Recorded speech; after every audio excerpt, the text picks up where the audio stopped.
Imagine you released a hauntingly beautiful album and just 2 days later, the world learns you've passed away. That's exactly how David Bowie chose to leave this world. Quietly, powerfully, and on his own terms. Bowie wasn't just a rock star. He was a shapeshifter, a cosmic storyteller, an artist who turned reinvention into an art form.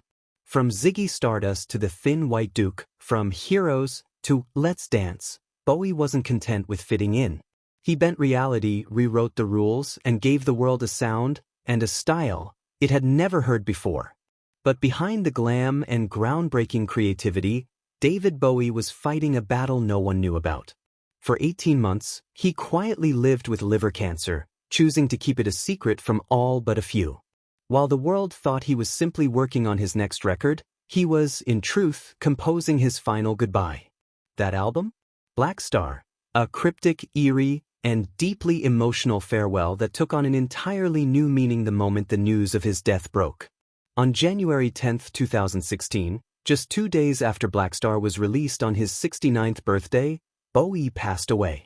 The timing was so precise, so Bowie, that it almost felt like another one of his theatrical performances, except this time, it was his curtain call.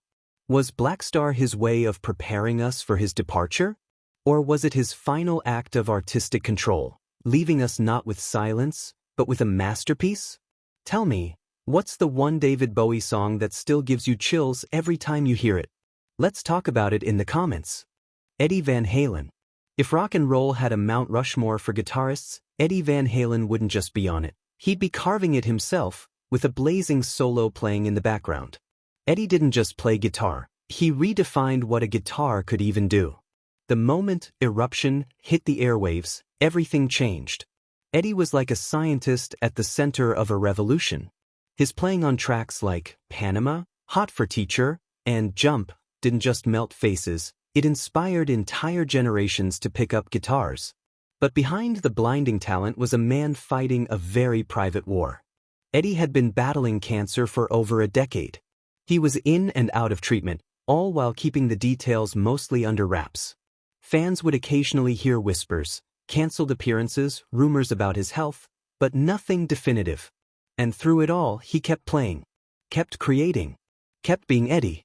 On October 6, 2020, the news broke. Eddie Van Halen had died after a long, relentless fight with throat and lung cancer. He was 65. The world didn't just lose a musician that day, it lost a genius. A trailblazer. A man who turned pain into power and strings into symphonies. His death hit like a thunderclap in the music world. Tributes poured in from every corner. Fellow rock legends, pop stars, fans who grew up trying to copy his solos, and even those who never picked up a guitar but felt something when he played. How do you even begin to replace a sound like Eddie's? You don't. You celebrate it. So tell me, what's the first Van Halen riff you ever tried to air guitar? Or the solo that still gives you chills? Let's talk about Eddie, the man who made 6 strings feel infinite. George Harrison. Not every rock legend goes out in a blaze of chaos. Some, like George Harrison, slip away with quiet grace, leaving behind not just music, but wisdom. While the Beatles were exploding across the globe, George was always the quiet one. The mystic Beatle, they called him. He didn't crave the spotlight like the others, but when he stepped into it, he shined. Songs like Here Comes the Sun, Something, and While My Guitar Gently Weeps proved that George wasn't just a background figure, he was a creative force, full of depth, soul, and spiritual curiosity. But after the Beatles ended, George didn't chase fame, he sought peace. Through his solo work, especially the breathtaking All Things Must Pass, and his embrace of Indian spirituality, he began walking a path few rock stars dared to explore. In the late 90s, George survived a terrifying knife attack in his home. Many believe it was that incident that awakened him even further to life's fragility. Just a short time later, he was diagnosed with throat cancer, which eventually spread. Yet through it all, he remained calm, focused, at peace. George Harrison passed away on November 29, 2001, surrounded by loved ones. His final words? Love one another. Simple, profound, and exactly what you'd expect from the man who always seemed to be searching for something more, something higher. In a world where rock stars often burn out in chaos, George Harrison quietly transcended it all. Do you think George's spiritual journey changed the way he approached music, and even death itself? Let me know what you think in the comments. Lemmy Kilmister. Lemmy was being diagnosed with cancer and took his final breath within 4 days.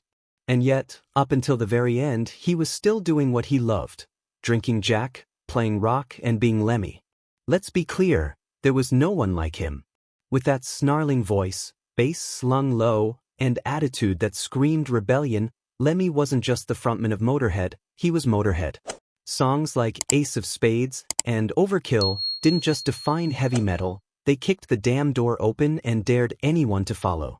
He lived life like a 24/7 tour, chain-smoking, hard-drinking, and never apologizing. Fans would spot him almost daily at the Rainbow Bar in LA, parked in front of a video poker machine with a bourbon and cola in hand. That wasn't a gimmick, it was just Lemmy being Lemmy. But beneath the grit and grime was a man who genuinely loved music. He didn't slow down, didn't clean up, didn't fade out. He kept touring even when his health was visibly failing. In fact, just 2 weeks before his death, Motorhead played their final concert in Berlin. Lemmy could barely stand. But he still performed. That was the only way he knew how to go out, loud. He died on December 28, 2015, at 70 years old, just 2 days after his birthday. The cause? An aggressive form of cancer that had gone undetected until it was too late.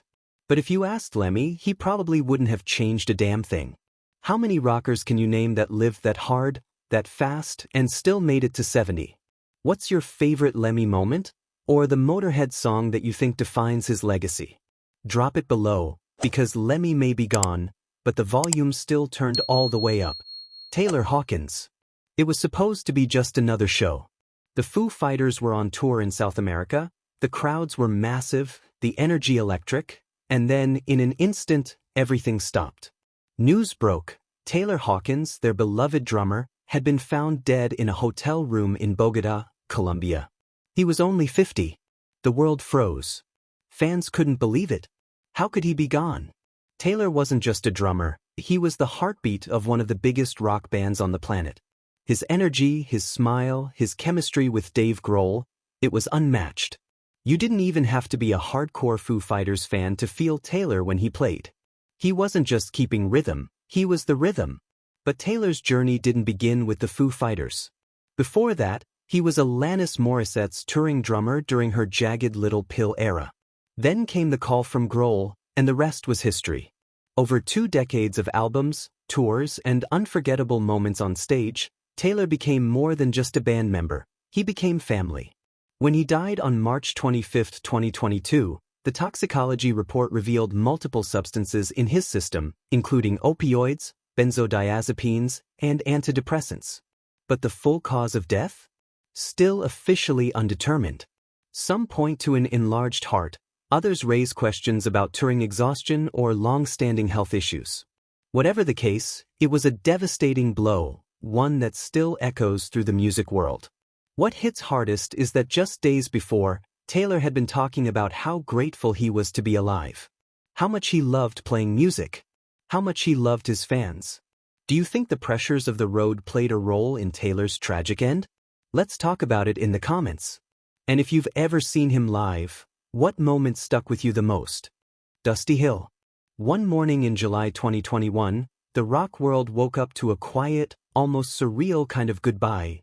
Dusty Hill, the iconic bassist of ZZ Top, had passed away in his sleep. No headline-grabbing scandal. No drawn-out illness in the public eye. Just gone. Peacefully. Silently. Like a blues riff fading into the night. But Dusty? He was far from quiet on stage. With that long beard, ever-present shades, and signature swagger, he helped define ZZ Top's unmistakable style, a blend of Texas blues, gritty rock, and pure cool. Songs like La Grange, Sharp-Dressed Man, and Tush wouldn't have hit the same without Dusty's deep, driving bass lines and effortless groove. He was the backbone of the band for over 50 years. Think about that, half a century with the same lineup. In the ever-changing world of rock, that's almost unheard of. But ZZ Top wasn't just a band, they were a brotherhood. What made Dusty's death even more shocking was how sudden it was. Just days earlier, he had taken a break from the tour due to a hip issue, with the plan to recover and rejoin the band soon. Billy Gibbons and Frank Beard thought he'd be back in no time.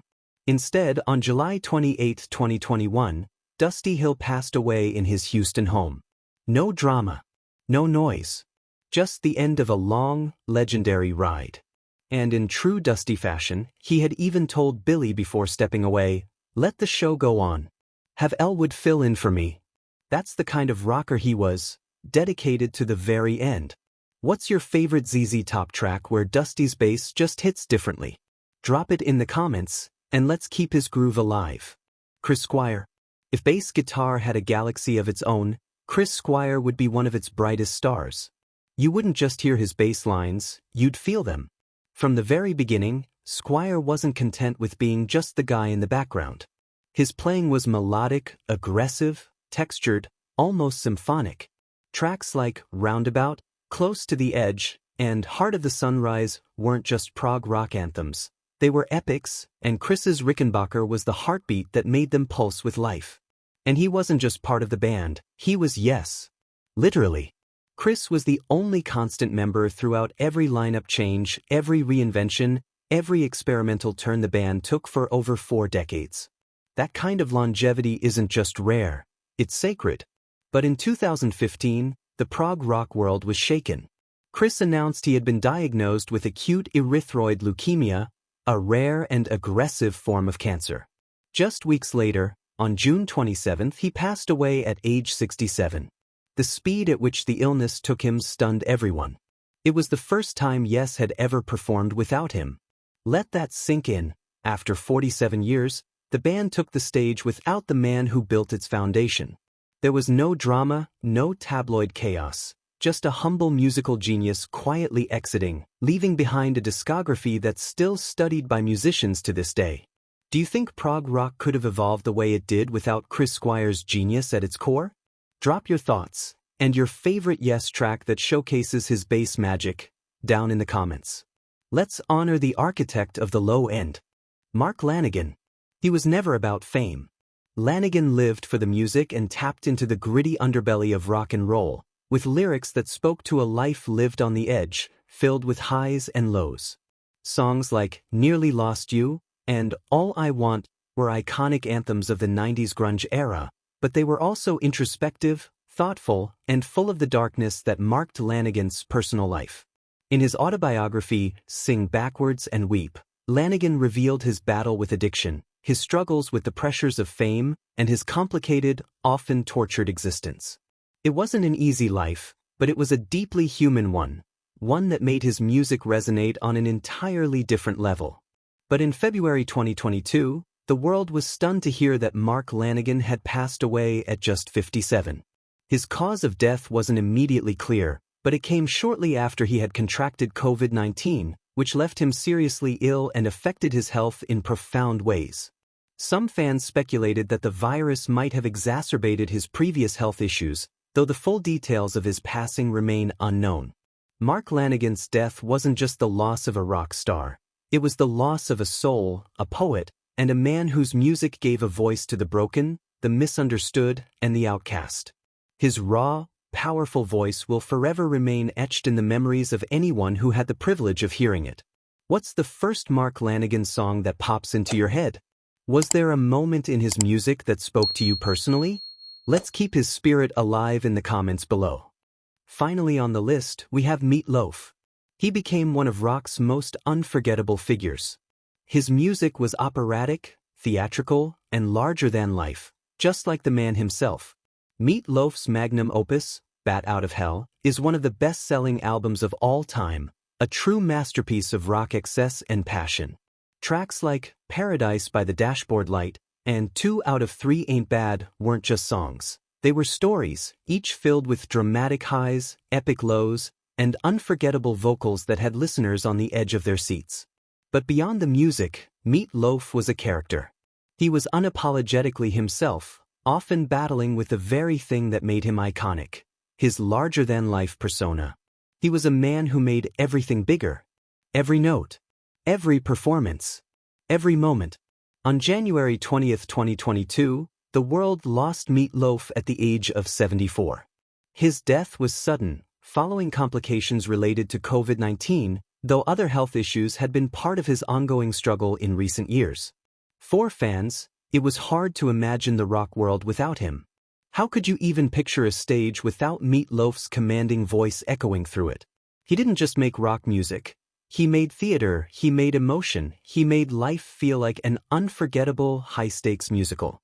His songs were dramatic, larger than life, but they felt real, because they were built on raw passion and a voice that could transport you into another world. What Meat Loaf song will forever stay with you, marking the moments of your own life? Let's celebrate the man who turned every song into a theatrical masterpiece. And with that, you have seen some of the greatest rock stars who left us far too soon in tragic occurrences. If you could bring back one of these rock stars for just one more performance, who would it be? And what song would you want them to sing? Drop your answers in the comments. I'd love to hear what you think. And if you enjoyed this, don't forget to like and share to others. It really helps keep this channel going. If you're new here, subscribe and turn on notifications, because we've got so many more stories to tell, and trust me, you don't want to miss them. Rock and roll will never die. And neither will the legends who shaped it.